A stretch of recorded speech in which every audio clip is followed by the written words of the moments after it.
ফেব্রুয়ারিতেই ত্রয়োদশ জাতীয় সংসদ নির্বাচন। সারা দেশ প্রস্তুত হচ্ছে একটি অবাধ, সুষ্ঠু ও গ্রহণযোগ্য নির্বাচনের জন্য।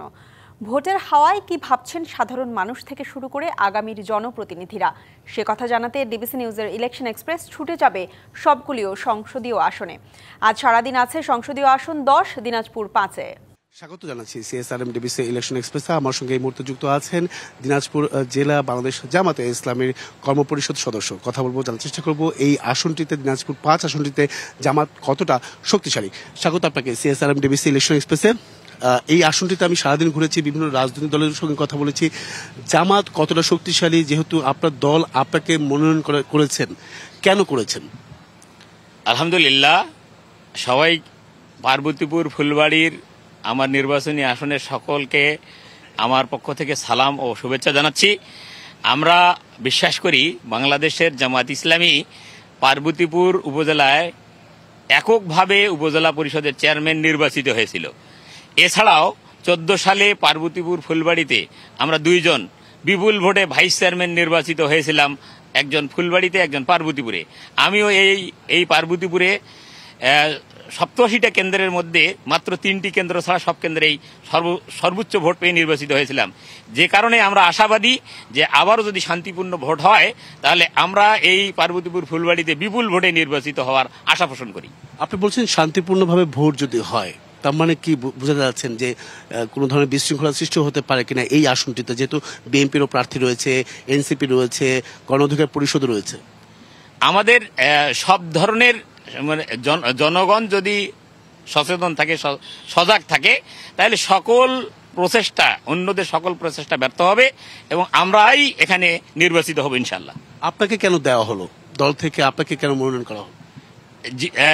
যেহেতু পার্বতীপুর ফুলবাড়িতে আমি একমাত্র জেলা কর্মপরিষদের সদস্য, এছাড়াও পার্বতীপুর অঞ্চলটা সবচেয়ে বড় উপজেলা, যেখানে ফুলবাড়ির চাইতে ডবল ভোট, সুতরাং সেক্ষেত্রে সেটা আমাকে এই পদে দেওয়ার জন্য আমি মনে করি উল্লেখযোগ্য কারণ।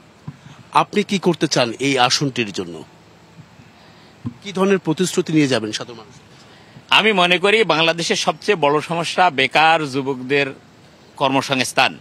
আমরা আমাদের পার্বতীপুর ফুলবাড়িতে যারা কোটিপতি বা বিভিন্ন ধরনের শিল্পপতি আছেন, তাদেরকে এই এলাকায় শিল্প কলকারখানা গড়ে তোলার মাধ্যমে বেকার যুবকদের কর্মসংস্থান সৃষ্টি এবং সেই সাথে যারা আমাদের বেকার যুবক আছে তাদেরকে প্রশিক্ষণ দিয়ে আমরা তাদেরকে বিদেশে কিভাবে পাঠানো যায় সরকারি খরচের মাধ্যমে, সে ব্যাপারে আমি নির্বাচিত হলে আমি সে ব্যাপারে উদ্যোগ গ্রহণ করবো ইনশাআল্লাহ। আপনি মনে করছেন না বিএনপি একটি বড় শক্তিশালী দল এই আসনটিতে, তাহলে কি চ্যালেঞ্জ হবে না বলে মনে করছেন? বিএনপি অবশ্যই একটি বড় দল, তবে 5 আগস্টের পরে বাংলাদেশ জামাত ইসলামীর আচরণ দেখে, বাংলাদেশ বা জামাত ইসলামীর কর্মসূচি দেখে এবং তাদের কর্মসূচি দেখে দেশের মানুষ অনেকটা বুঝে ফেলেছে যে এদেশে যদি চাঁদা মুক্ত, দুর্নীতি মুক্ত করতে হয় তাহলে বাংলাদেশ জামাত ইসলামের বিকল্প নাই। বিএনপি নেতাকর্মীরা বলছেন যে আপনারা তাদের ছত্রছায়া ছিলেন এত বছর ধরে, এতদিন ধরে, এবং কি এই 16 বছরে আপনারা ঘর থেকে বের হতে পারেননি, মানুষের কাছে দোরগোড়ায় যেতে পারেননি, তাহলে মানুষ কেন আসলে আপনাদেরকে বেছে নেবে? কি কারণটা কি সেটা? আর বিএনপি বলছে আপনারা তাদের ছত্রছায়া ছিলেন। আমরা তাদের ছত্রছায়ায় ছিলাম না, বরং আমরা দীর্ঘদিন জোটে ছিলাম ঠিকই, তারপরে দীর্ঘদিন জোট প্রায় অকেজো। আমরা এই দীর্ঘ সময়ে আমাদের সকল রাজনৈতিক কার্যক্রম ক্ষুদ্র ক্ষুদ্র আকারে হলেও জনগণের কাছে গিয়েছি, বিশেষ করে সামাজিক কাজগুলোতে জনগণের পাশে গিয়েছি, আর ধর্মীয় অনুষ্ঠানগুলোতে জনগণের পাশে গিয়েছি। বিপদে আপদে বাংলাদেশ জামাত ইসলামী জনগণের পাশে দাঁড়িয়েছে। আমিরে জামাতের নির্দেশনায় আমরা জনগণের সকল বিপদে জনগণের পাশে ছিলাম। সুতরাং আমরা বিশ্বাস করি যে জনগণের যেহেতু দুর্দিনে আমরা কাছে ছিলাম, অবশ্যই তারা আপনাদেরকে বেছে নেবে। আরেকটা প্রশ্ন ছোট করে উত্তর দেবেন, যেহেতু সময় সংক্ষিপ্ত। নারী স্বাধীনতার একটা ধোঁয়াশা আছে, আপনারা গেলে নারীদের স্বাধীনতা ক্ষুণ্ণ হবে, সে বিষয়ে যদি। আমি মনে করি এটা একটি জাতীয় ইস্যু। আমাদের আমিরে জামাত তিনি স্পষ্ট করেছেন যে আমরা ক্ষমতায় গেলে নারীরা কিভাবে থাকবে।